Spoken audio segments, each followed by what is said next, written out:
Hello everyone, कैसे हैं आप सभी। आई होप अच्छे होंगे। चलिए स्टार्ट करते हैं। 14 जून 2024 के करंट अफेयर को इनकी जो पीडीएफ है वो आपको टेलीग्राम ग्रुप में मिलेगी और टेलीग्राम ग्रुप का जो लिंक है वो आपको इस वीडियो के डिस्क्रिप्शन में मिल जाएगा, जहां से आप ज्वाइन कर सकते हैं।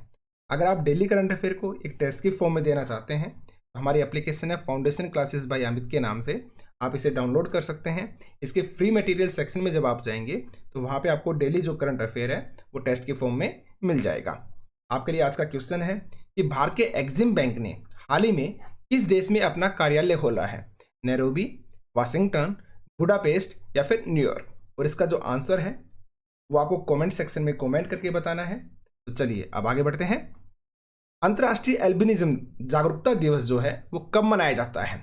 11 जून को, 12 जून को, 13 जून या फिर 14 जून। इसका जो करेक्ट आपका आंसर आएगा वो आंसर नंबर आपका सी हो जाएगा। 13 जून को अंतर्राष्ट्रीय एल्बिनिज्म जो जागरूकता दिवस है वो आपका मनाया जाता है। इसके लिए आपकी बार थीम क्या था? मोस्ट इंपोर्टेंट आपका कि 10 ईयर ऑफ IAAD। IAAD का मतलब क्या है? अंतर्राष्ट्रीय एल्बिनिज्म जागरूकता दिवस, a decade of collective progress. तो याद रखना है आपको इसकी थीम, जो कि मोस्ट इंपोर्टेंट है, और आप कोशिश कीजिएगा इंग्लिश के अंदर ही इसको याद रखें।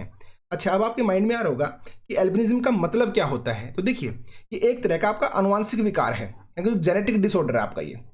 इसमें जो व्यक्ति है ना, उसका जो जैसे त्वचा है, बाल है, आंख है, आंखों का जो रंग होता है, जो पिगमेंट होता है ना, उसका अभाव होता है, यानी कि जिसकी वजह से जो व्यक्ति है उसकी त्वचा का रंग हो गया, उसके बाल हो गए, बालों का रंग हो गया, उसकी आंखों का रंग हो गया, तो जो उस चीज को बनाता है, जो पिगमेंट, उस पिगमेंट का अभाव होता है। ठीक है, और इसे श्वेतमा भी बोलते हैं। क्या बोलते हैं? श्वेतिमा बोलते हैं। ये किसकी वजह से होता है? तो हमारे शरीर के अंदर जो मेलानिन होता है ना, मेलानिन की कमी की वजह से ये जो रोग है, आनुवांशिक रोग है, ये आपका हो जाता है। ठीक है, इसके लक्षण क्या है? तो लक्षण आप समझ गए होंगे कि त्वचा का जो रंग है बहुत हल्का या पूरी तरह से सफेद ही मिलेगा आपको। बाल हैं या तो सफेद मिलेंगे, पीले मिलेंगे, या फिर हल्के सुनहरे आपके हो सकते हैं। तो ये सब क्या है? ये सब इसकी प्रॉपर्टीज हैं, विशेषताएं हैं, लक्षण है। ठीक है, चलिए अब आगे बढ़ते हैं। इंपोर्टेंट डेज आपके कि विश्व दुग्ध दिवस 1 जून को, वैश्विक माता पिता दिवस 1 जून, तेलंगाना राज्य का स्थापना दिवस 2 जून को, विश्व साइकिल दिवस 3 जून, आक्रामकता के शिकार बच्चों का दिवस आपका 4 जून को, और विश्व पर्यावरण दिवस आपका 5 जून को। इसके लिए थीम है land restoration, desertification and draught resilience, यानी कि भूमि पुनर्स्थापन, मरुस्थलीकरण और सूखे से लचीलेपन। विश्व रूसी भाषा दिवस आपका 6 जून को, अंतर्राष्ट्रीय लेवल क्रॉसिंग जागरूकता दिवस 6 जून को, विश्व कीट दिवस आपका 6 जून को, और वर्ल्ड फूड सेफ्टी डे 7 जून को मनाया जाता है। इसके लिए थीम क्या है? Food safety, prepare for the unexpected. और अंतर्राष्ट्रीय अभिलेख या अभिलेखागार दिवस आपका 9 जून को, राष्ट्रीय जड़ी बूटी दिवस 10 जून, और अंतर्राष्ट्रीय खेल दिवस भी आपका कब? 11 जून को। उसके बाद है विश्व बाल श्रम विरोधी दिवस 12 जून को। इसके लिए थीम क्या है? And child labour now. याद रखें आप। आगे बढ़ते हैं। हाल ही में 3 स्टार ग्रांड प्रिक्स प्रतियोगिता जीतने वाली पहली महिला कौन बन गई है? प्रिया सिंह, अनमोल रॉय, श्रुति वोरा या फिर पायल कपाड़िया। तो इसका जो करेक्ट आपका आंसर आएगा, आंसर नंबर आपका सी हो जाएगा। श्रुति वोरा बनी है, और एक्चुअल में क्या है? ये घुड़सवार है, राइडर है।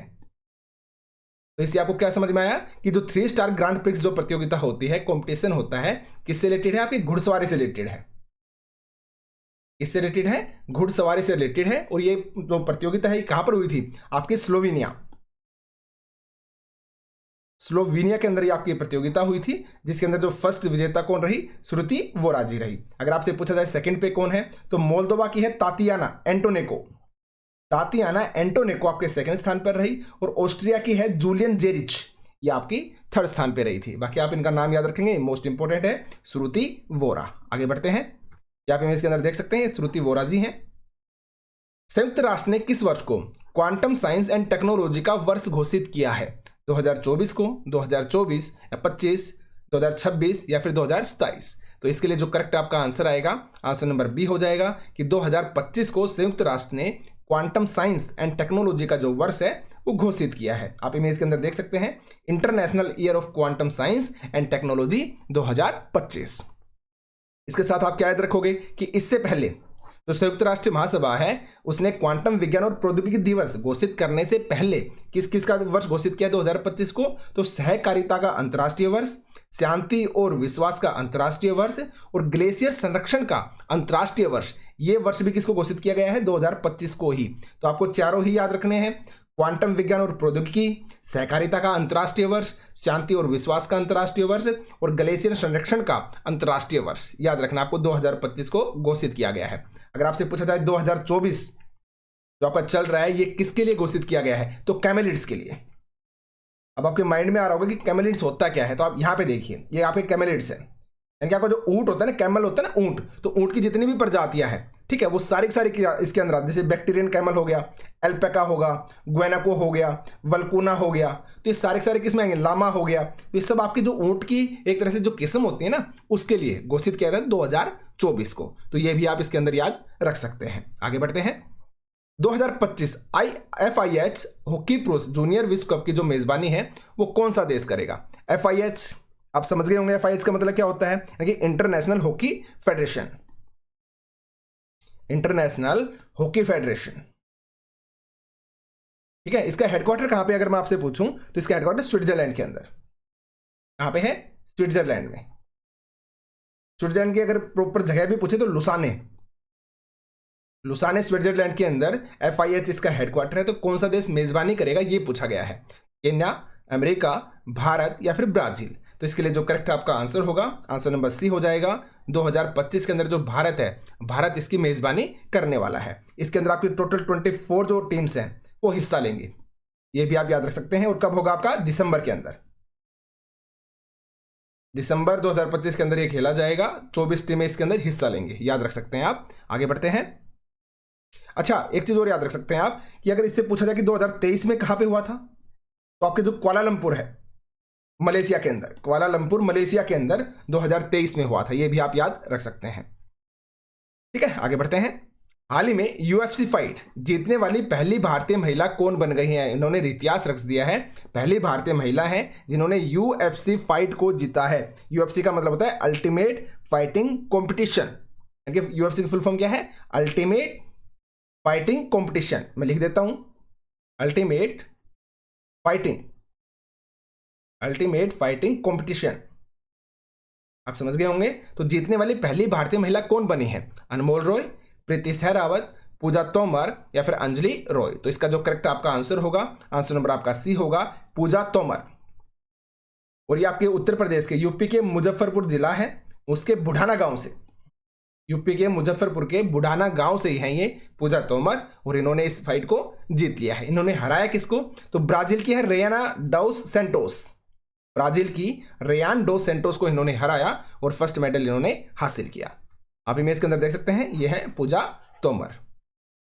लेफ्टिनेंट जनरल वेकर उज जमान किस देश के नए सेना प्रमुख बने हैं? आप इमेज के अंदर देख सकते हैं।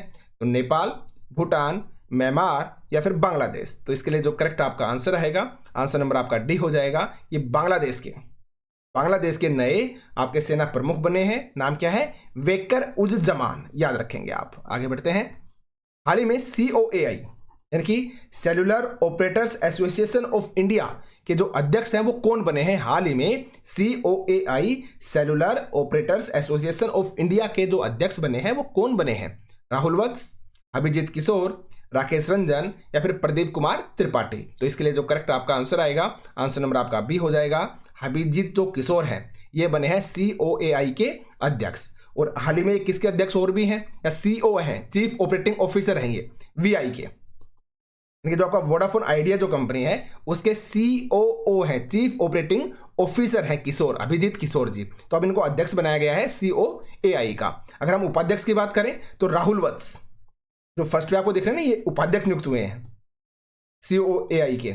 और प्रेजेंट में ये फिलहाल थे क्या? तो ये भारतीय एयरटेल है ना, उसके CRO हैं, भारतीय एयरटेल के CRO हैं जो बना दिए हैं उपाध्यक्ष COAI के। और जो अभिजीत किशोर हैं जो प्रेजेंट में आपके वोडाफोन जो आइडिया है उसके COO हैं, ये बना दिए हैं अध्यक्ष। तो दोनों में कंफ्यूज मत होना, एक उपाध्यक्ष बनाए गए हैं और एक अध्यक्ष बनाए गए हैं, याद रखना आपको। साथ में क्या याद रखोगे कि आंध्र प्रदेश के मुख्य सचिव नीरव कुमार प्रसाद हैं। सोनी कंपनी के सीईओ भारत के लिए बने हैं गौरव बनर्जी।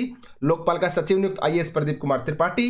कर्मचारी चयन आयोग एसएससी का अध्यक्ष आईएएस राकेश रंजन और सीमा प्रबंधन विभाग में सचिव आईएएस राजेंद्र कुमार बने हैं। मुंबई क्रिकेट टीम के कोच ओंकार साल्वी बने हैं और मेघालय की पहली महिला पुलिस महानिदेशक बनी है इदासिसा नोग्रांग और विप्रो के सीओओ चीफ ऑपरेटिंग ऑफिसर बने हैं संजीव जैन। तो इनको आप बराबर याद करते रहोगे तो याद रहेंगे।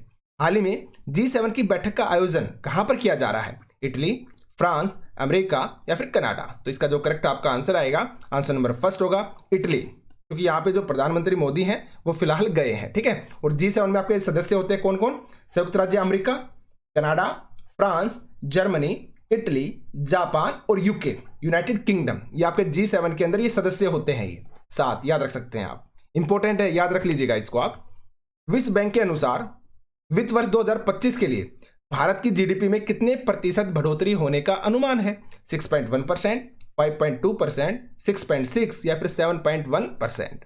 तो इसका जो करेक्ट आपका आंसर होगा, आंसर नंबर सी हो जाएगा। 6.6% आपका विश्व बैंक के अनुसार, वर्ल्ड बैंक के अनुसार 2025 में प्रतिशत बढ़ोतरी होने का अनुमान है। हाल ही में किस देश के श्रमिक आवास में आग लगने से 40 भारतीय नागरिकों की मौत हो गई है? केन्या, ईरान, इराक या फिर कुवैत? तो इसका जो करेक्ट आपका आंसर आएगा, आंसर नंबर डी होगा, कुवैत के अंदर। कुवैत के अंदर आपके जो 40 भारतीय नागरिक हैं उनकी मौत हो गई, क्योंकि वहां का जो श्रमिक आवास है उसके अंदर क्या लग गई? आग लग गई। यहाँ पे आप इमेज देख सकते हैं, जो आग लग गई थी उस जगह की ये तस्वीर है। हाल ही में किस देश में वैश्विक पर्यटन, सतत विकास और सांस्कृतिक आदान प्रदान के उद्देश्य से अंतरराष्ट्रीय पर्यटन मेले का आयोजन किया जा रहा है? ऑप्शन आपके भूटान, श्रीलंका, बांग्लादेश या फिर नेपाल। तो जो अंतरराष्ट्रीय पर्यटन मेला है उसका आयोजन हो रहा है संस्कृति यानी इसको बढ़ावा देने के लिए। कहां पे हो रहा है? नेपाल के अंदर, याद रखना आपको। और इसमें आपके 16 जो देश हैं, 16 देशों के जो पर्यटन उद्यमी हैं वो इसके अंदर हिस्सा लेंगे और लगभग आपकी 150 से अधिक जो स्टॉल है, जो शॉप्स हैं वो आपकी लगाई जाएंगी, ठीक है। उद्देश्य क्या है? आपका जो पर्यटन क्षेत्र है उसमें सहयोग को बढ़ावा देना, ये इसका उद्देश्य है। तो कहां पे होगा ये? नेपाल के अंदर होगा। आपको अच्छे से याद रखना है। आगे बढ़ते हैं। अब आपका मोस्ट इंपोर्टेंट जो क्वेश्चंस थे वो कवर हो गए हैं आज के। अब हम रिवीजन को देखेंगे फटाफट, क्योंकि रिवीजन आपका सबसे ज्यादा इंपॉर्टेंट होता है, याद रखें आप इस बात को, ठीक है। भारतीय नौसेना की पहली महिला हेलीकॉप्टर पायलट कौन बनी है? अनिमा राजीव बनी है। हाल ही में लॉन्च की गई सोर्स कोड माई बिगिनिंग्स किसकी आत्मकथा है? बिल गेट्स की है। CII यानी कि कंपटीशन कमीशन ऑफ इंडिया के सचिव का पदभार किसने संभाला है? इंद्रपाल सिंह बिंद्रा ने। और प्रवासियों की मदद के लिए गोल्डन वीजे का उपयोग कौन करेगा? पुर्तगाल करेगा। और सोलोस चिलिमा, जिनका हाल ही में विमान दुर्घटना में निधन हो गया, कहाँ के उपराष्ट्रपति हैं? मलावी के। और मुंबई क्रिकेट एसोसिएशन के अध्यक्ष, जिनका हाल ही में दिल का दौरा पड़ने से निधन हो गया, अमोल काले हैं। जिमेक्स 2024 भारत और किस देश के बीच में योकोसुका में हुआ है? तो जापान के बीच, और जापान में ही जो योकोसुका जगह है वहां पे हुआ है। और हाल ही में 15 से 21 जून तक कौन सा मुंबई अंतर्राष्ट्रीय फिल्म महोत्सव मनाया जाएगा? 18वें नंबर का, याद रखेंगे आप। और नॉर्वे शतरंज टूर्नामेंट 2024 किसने जीता? मैग्नस कार्लसन और जू वेनजून ने। और ग्लोबल जेंडर रिपोर्ट के अनुसार भारत का स्थान उसमें कितना है? 129वां स्थान है।